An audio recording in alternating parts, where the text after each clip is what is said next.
Good morning, good afternoon, and good evening, wherever you are in the big world that we're in. Welcome to all the students that are tuning in to a very, very special summit of ours that we are hosting called our Student Summit, presented with VeriSign and EO.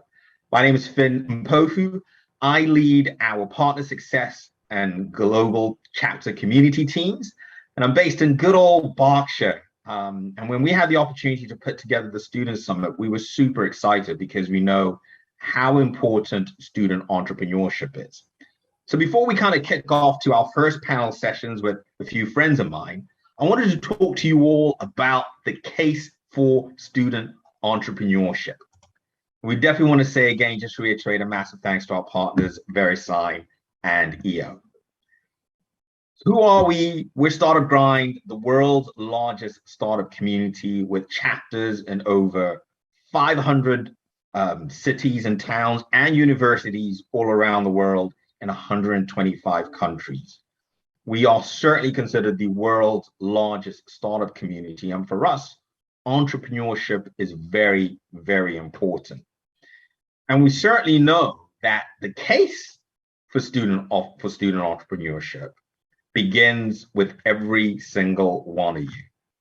Now, I'm sure you all remember, and maybe we don't have some students in the room, but I'm assuming many of you are. But I'm sure many of you remember the day you received your acceptance letter to go to university and or college.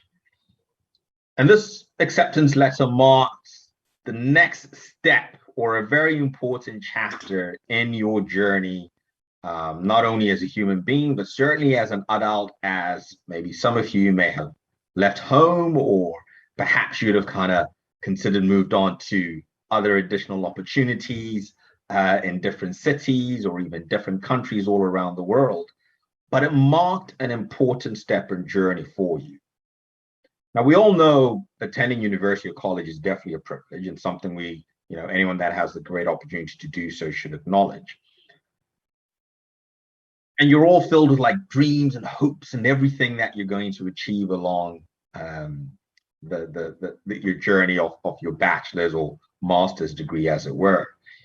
And here in the UK, they have this thing called Freshers Week, and it's this entertaining week for students that get to experience and meet some of their peers that they're going to be learning with. And it all kind of starts off like the picture you see in front of you. The first 2 weeks, you're in a new environment, you're meeting new people, you're filled with an excitement, and it's such a great opportunity. And then the first lessons kind of kick off, or you see your schedule. Then all of a sudden, that student journey or dream turns to dread, assignments, lectures, more assignments, tests, exams, peer reviews. But ultimately, you're on an important journey in there. Now, the topic of this conversation or this kind of welcome remarks was the case for student entrepreneurship. Why is it that many students start ventures?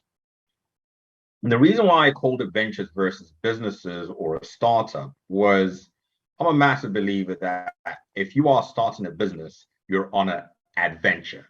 So therefore, the word venture, especially for students, becomes very, very apt.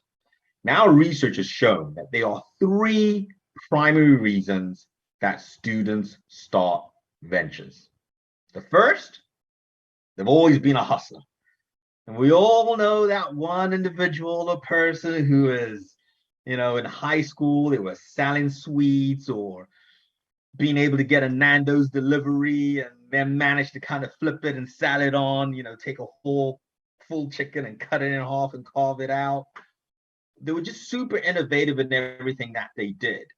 And some of these student entrepreneurs, as we call them, will kind of take that hustler ability and mentality and look to start a side business venture whilst at university or college. The second tier that the research showed was needs must. And typically for some individuals, even if you're on a scholarship, student life is expensive. So maybe you've had to obviously take a part-time job to fulfill some of your, monthly expenditure. But for others, they've maybe kind of decided to say, hey, I need to start a business in order to kind of subsidize my university or college experience. And then the last is they see a gap in the market. So maybe they start to recognize that, the international students that have maybe arrived haven't realized this, that, let me do a tour for them to help them get assimilated to the local city that they're in. And then they can start a business that way to do it. So they ultimately kind of see a gap in the market. In all of the environments, you'll always find that if you're looking to start a student venture, you'll typically fall into one of these three buckets.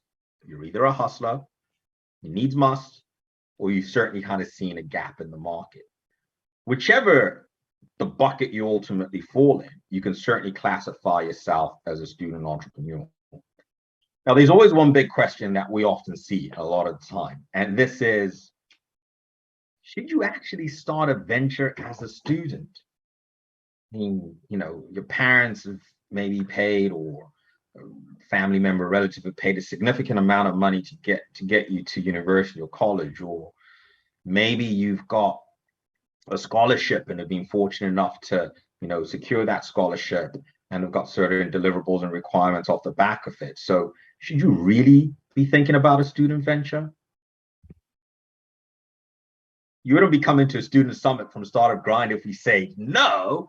For us, it's an absolute big and resounding yes. We are massive fans of entrepreneurship, of course, here at Startup Grind. And if you're a student, there are definitely many, many reasons. But, and here's the caveat, it has to be right for you. It has to absolutely make sense. So even if you fall into those kind of three buckets that we mentioned earlier on, you have to determine that, does it make sense for me to do it? We know that university and college is really a full-time commitment if you're doing any bachelor's degree or graduate master's degree or even a PhD. But there are definitely many opportunities to do so.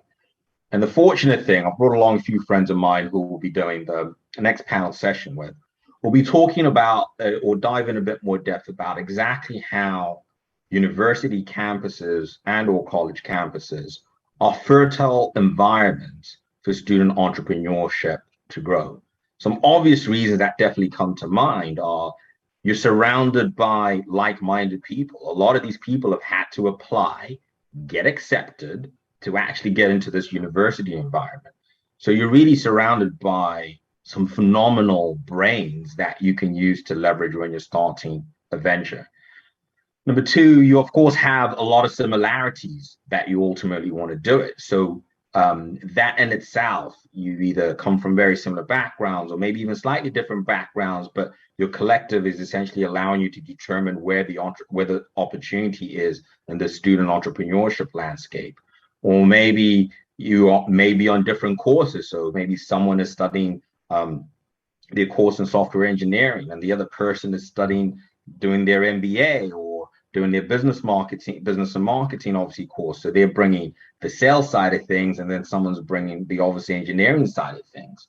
So they definitely are, and we'll always say a big, massive yes for the opportunity behind it, but it has to be right for you. I think the question that is always argued is, at what cost? At what cost should I pursue student entrepreneurship? At the cost of my degree? Many, especially more so when we look at the whole Silicon Valley landscape, we all know the stories of Bill Gates and or Mark Zuckerberg, who essentially dropped out of their university degrees to pursue the entrepreneurships and definitely founded some phenomenal companies. And we can definitely not take anything away from their achievements. But I would definitely say, as students who want to think long and hard, whether you do actually want to kind of drop out. The journey of student entrepreneurship is exactly just that. It's the journey. It's the lessons you'll ultimately kind of learn the way that can hopefully kind of carve that path for you. So if it is something that you're certainly thinking about, definitely do so. So my closing, inspirational statement here ahead of us going into our next panel is that remember that entrepreneurship, whether you're a student or whether you're an experienced founder, any of those individuals will tell you, and we have another session just after this one where they'll talk about the importance and impact of mentorship. And I'm sure they'll certainly mention in there that remembering that entrepreneurship is a journey. And of course, as students, you want to value that lesson. So again, a massive welcome to it. I hope you enjoy the session, and please, we'll be starting the next session shortly. But first, a little bit of a word from some of our partners. Thank you, and we'll see you back shortly.